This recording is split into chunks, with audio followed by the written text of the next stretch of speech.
আমন্ত্রণ চ্যানেল 24 এর বিকেল 4টার খবরে শুনছিলেন সিলেন ফ্যামিলি ব্র্যান্ডটি শিরোনাম।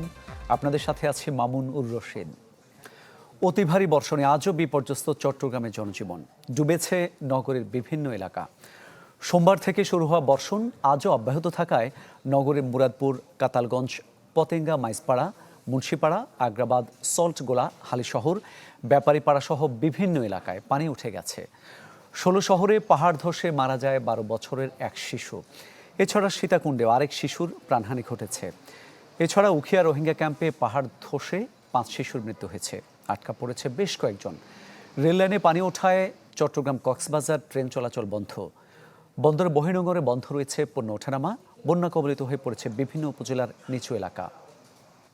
পানি ওঠার কারণে আমরা তো মনে করেন চলাফেরা করতে পারতেছি না। গতকালকেও সেম অবস্থা, মানে এরকম 50 বছর আমরা মানুষে দেখে নাই। খাল ডুবে ফেলছে, ময়লা ভাড়া যারা জমিদার আছে ভাড়াটিয়ারা সব ময়লা সবগুলো খালের মধ্যে ফেলাই। এখন সুইচকাই যেটা দিচ্ছে ওটার কারণে আরো টোটালি পানি এখন আরো বাড়তে আছে, হাই হইতেছে। যেটা লো ছিল ওটা হাই হয়ে গেছে। আজকে 3 দিন তালায় মানে পানি উঠতেছে, পানির জন্য রান্না করতে পারছি না, সব কিছু যাইতে পারতেছি না, খাইতে পারতেছি না, টয়লেটও যাইতে পারতেছি না। এখানে তো বাঁধ ছিল, কালকে না মনে করেন এটা ছাড়ছে। বানের কারণে মনে করেন কি নালা পরিষ্কার নেই, নালা দিয়ে ঠিক মতো পানি যাচ্ছে না। দর্শক, যেমনটা জানাচ্ছিলাম, উখিয়া রোহিঙ্গা ক্যাম্পে পাহাড় ধসে 5 শিশুর মৃত্যু হয়েছে, আটকা পড়েছে বেশ কয়েকজন। এ বিষয়ে আরও বিস্তারিত জানাতে চাই আপনাদের। টেলিফোনে আমাদের সঙ্গে যোগ দিচ্ছেন সহকর্মী আজিম নিহাদ।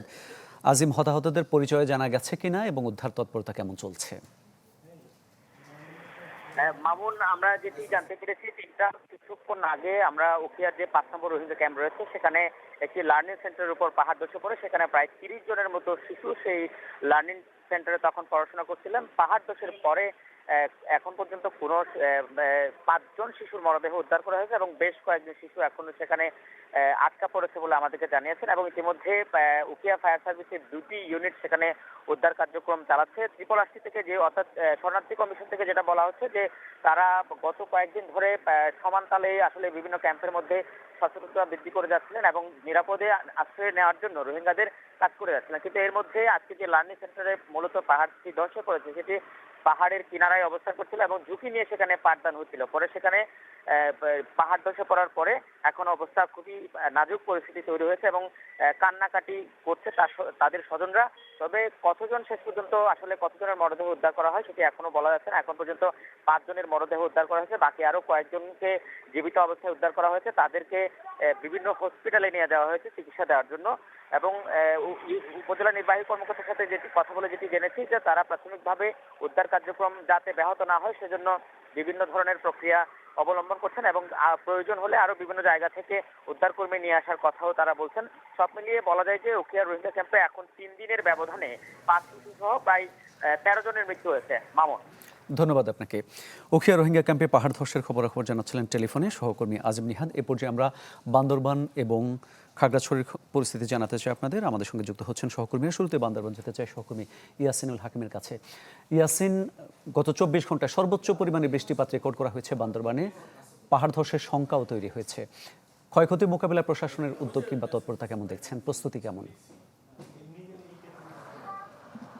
মামুন, আসলে গত 4 দিনে যে টানা বর্ষণ, কখনো ভারী বর্ষণ আবার কখনো সেই থেমে থেমে বৃষ্টি হচ্ছে। এটির কারণে কিন্তু পাহাড় ধসে যেমন ঝুঁকি বেড়েছে, পাশাপাশি নির্মাঞ্চলগুলো প্লাবিত হয়েছে। সাঙ্গু নদীর যে উজান থেকে পানি ধেয়ে আসার কারণে বান্দরবান শহরের বিভিন্ন জায়গাগুলো প্লাবিত হয়েছে। এটির কারণে পাহাড় ধসের সংখ্যা যেমন দেখা দিচ্ছে বান্দরবানের বিভিন্ন জায়গাগুলোতে আমরা দেখেছি ছোট বড় পাহাড় ধসের ঘটনা ঘটেছে। আজকে কালাঘাটার এলাকায়ও পাহাড় ধসে কিন্তু একটি ঘরের দেওয়াল ভেঙে পড়েছে এবং বালাঘাটার ফজর আলী পাড়াও পাহাড় ধসের ঘটনা ঘটেছে, কাশিম পাড়াও পাহাড় ধসের ঘটনা ঘটেছে। এছাড়া নির্মাঞ্চলগুলো পানির স্রোতের কারণে পানি বৃদ্ধি পেয়েছে এবং যে আপনি যেটি বলছিলেন সর্বোচ্চ বৃষ্টিপাতের রেকর্ড করা হয়েছে গতকাল সকাল 9টা থেকে আজকে সকাল 9টা পর্যন্ত 309 মিলিমিটার বৃষ্টিপাত আসলে রেকর্ড করা হয়েছে। তবে বিকাল 3টা থেকে গতকাল আজকে বিকাল 3টা পর্যন্ত 195 মিলিমিটার বৃষ্টিপাত রেকর্ড করেছে। কিছুটা বৃষ্টিপাতের পরিমাণ কমলো, এখন আবার কিন্তু আমরা যেটা দেখতেছি গড়াহার সেই বৃষ্টিপাতের পরিমাণ আবার বেড়েছে এবং উজানে পানি নেমে আসার কারণে যারা বানবাসী হয়েছে সেই সমস্ত মানুষগুলো আসলে বান্দরবানের বিভিন্ন আশ্রয় কেন্দ্রে আশ্রয় নিয়েছে। আমরা পৌর প্রশাসকের সাথে কথা বলেছিলাম, পৌর প্রশাসক আমাদেরকে জানিয়েছে বান্দরবান পৌর এলাকায় যে 19টি আশ্রয় কেন্দ্র তারা প্রস্তুত রেখেছে, সেখানে প্রায় 1500 মানুষ সেখানে আশ্রয় নিয়েছে এবং তাদেরকে ইতিমধ্যে রান্না করা খাবার দুপুরে দেওয়া হয়েছে এবং রাতে রান্না করা খাবার দেওয়া হবে এবং পানির যে বিশুদ্ধ পানির সংকট রয়েছে সেই সংকট নিরসনের জন্য পৌর পক্ষ থেকে কিন্তু বিশুদ্ধ পানি সরবরাহ করা হচ্ছে। সব মিলে কিন্তু এখন পাহাড়ে যারা ঝুঁকিপূর্ণভাবে বসবাস করছে তাদেরকেও কিন্তু এখন সরিয়ে নেওয়ার জন্য বিভিন্ন উদ্যোগ নিয়েছে প্রশাসন। মামুন, ধন্যবাদ আপনাকে। এ পর্যায়ে আমরা খাগড়াছড়ির পরিস্থিতি জানবো সহকর্মী নুরুস্তাফা মানিকের কাছ থেকে। মানিক, যেখানে আছেন আবহাওয়া ভালো মনে হচ্ছে, বৃষ্টিপাত কি কমে গেল? মামুন, খাগড়াছড়িতে গত রাতে ভারী বর্ষণ যেটি শুরু হয় সেটি আজ ভোর 6টা পর্যন্ত কিন্তু ছিল এবং তারপর থেকে থেমে থেমে কিছুটা ভারী কিছুটা থেমে থেমে বৃষ্টি হচ্ছে এবং দুপুরের পর থেকে বৃষ্টি আকাশ মেঘলা থাকলেও কিন্তু বৃষ্টিপাত তেমন হচ্ছে না।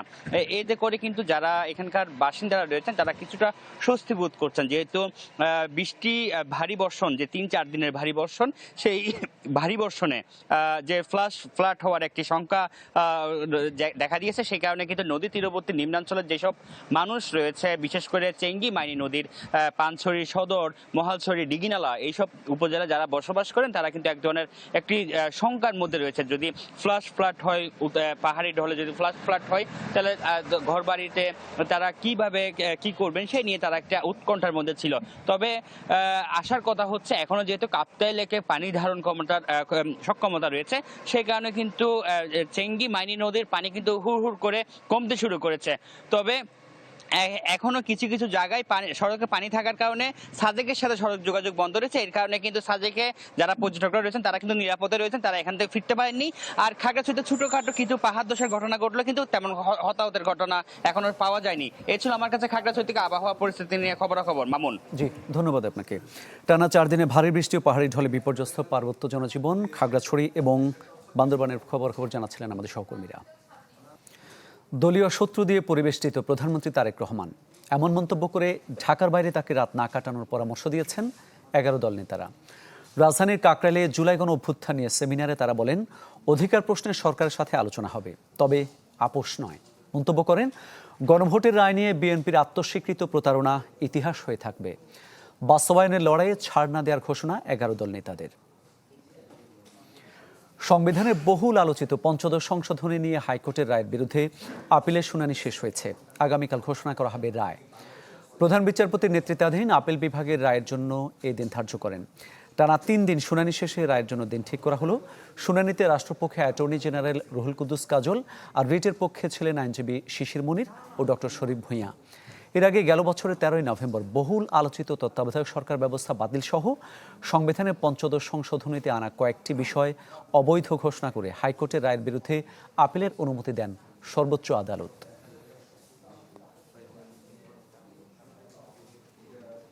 দেশের নির্বাচন ব্যবস্থা ঠিক করতে পারলে 20 বছর পর জনগণের কাঙ্ক্ষিত দেশ পাওয়া যাবে, এ মন্তব্য করেছেন প্রধানমন্ত্রীর তথ্য ও সম্প্রচার উপদেষ্টা ডাক্তার জাহিদুর রহমান।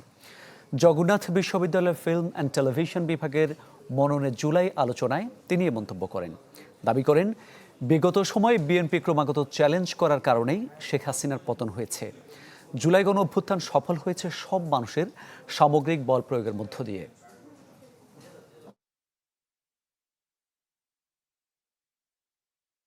সব মানুষের সামষ্টিক যে বল প্রয়োগ ওই মুহূর্তটাতে হয়েছে এবং তাতে যে কাজটা হওয়ার কথা ছিল সেটাই যথেষ্ট। ফ্র্যাঙ্কলি স্পিকিং, মননে জুলাইয়ের কথা বলছে, মননে জুলাই আমরা রাখতে চাইবো এইভাবে যে একটা গণতান্ত্রিক বাংলাদেশ যাতে কন্টিনিউ করে।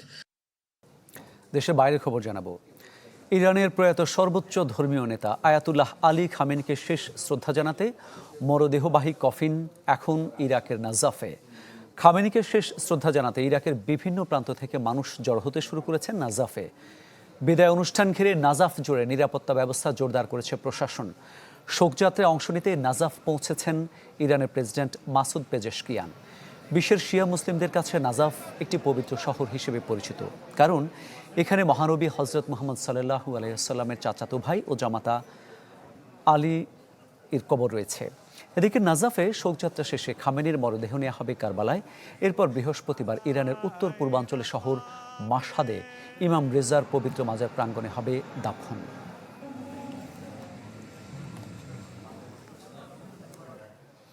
এই ছিল বিকেল 4টার খবরে। বিশ্বের যে কোনো প্রান্ত থেকে সবশেষ খবর জানতে ভিজিট করুন আমাদের ফেসবুক পেজ, ইউটিউব চ্যানেল এবং ওয়েবসাইট। এতক্ষণ সাথে থাকার জন্য সবাইকে ধন্যবাদ।